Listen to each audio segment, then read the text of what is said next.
with her speech entitled 14,905.74 kilometers. Please welcome Kaylee Tan.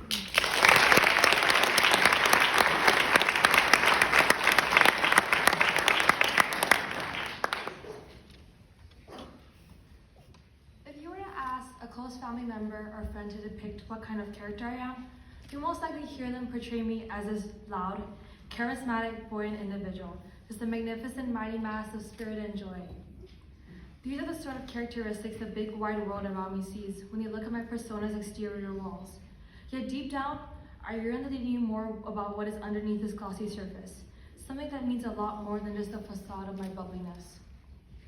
Born and raised in the city of Kuala Lumpur, Malaysia, a multiracial country rich in culture and diversity to me is my definition of home. Yet ever since I traveled to America, the place that represented my world remained a place unknown to so many individuals. I was 7 when I went to summer camp in America for the very first time.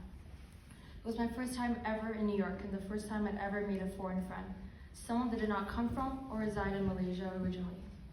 She approached me with a friendly smile, spoke slowly with the deception that I was not completely familiar with the English language, and then looked perplexed to see that I could speak English fluently.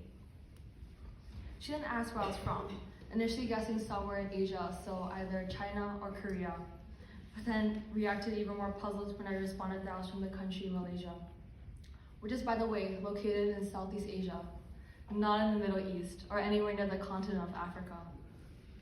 Then I was young and incredibly naive, wholly confounded with how such a prominent component of my life held such little significance with others. Having spent a few years in America, my overall comprehension of people's awareness and understanding of my home country has been meager at most, by many unable to even tell me where Malaysia is located in the world. Those that have heard of it seem to view it as some undeveloped backwater full of uneducated poor people without ambition. It remains unknown to them how discerning Malaysia is in reality the embodiment of multifariousness. Malaysia is primarily a Muslim country, comprised of 3 predominantly different ethnic groups: Malays, Chinese, and Indians. I grew up Chinese Malaysian, which most people in the US do not know of, immersed in Chinese culture and traditions within my household.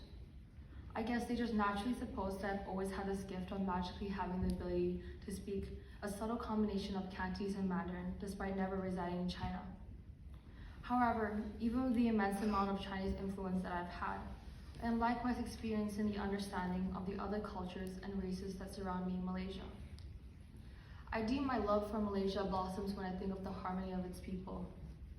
We live in a multiracial society that restricts any form of racial prejudice from interfering with our unity.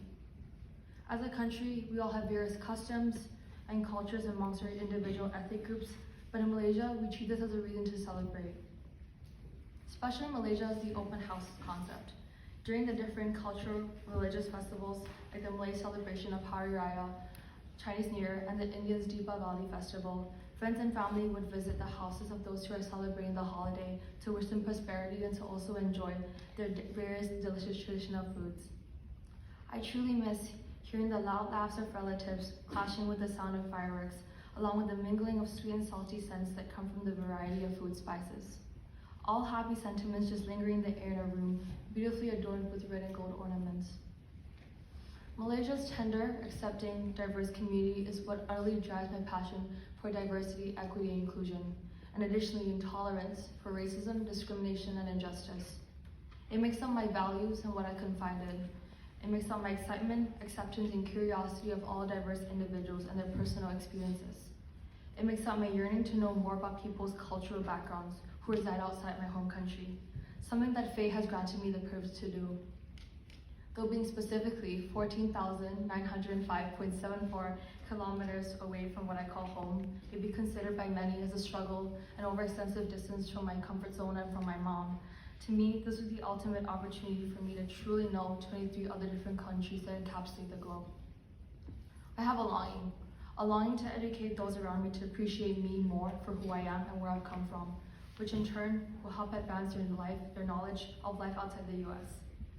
I urge those who are unfamiliar with the other regions outside home to make efforts to learn more about these captivating foreign areas. Ignorance is bliss refers to the pleasure of not knowing something that could cause worry.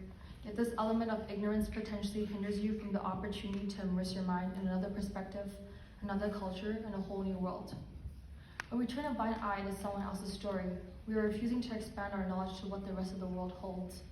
We remain confined to our own story within our own ordinary lives when there's an entire globe teeming with the culture of billions of other individuals. That's billions of other stories that you can acknowledge if you would just open up willingly to hear them. Thank you.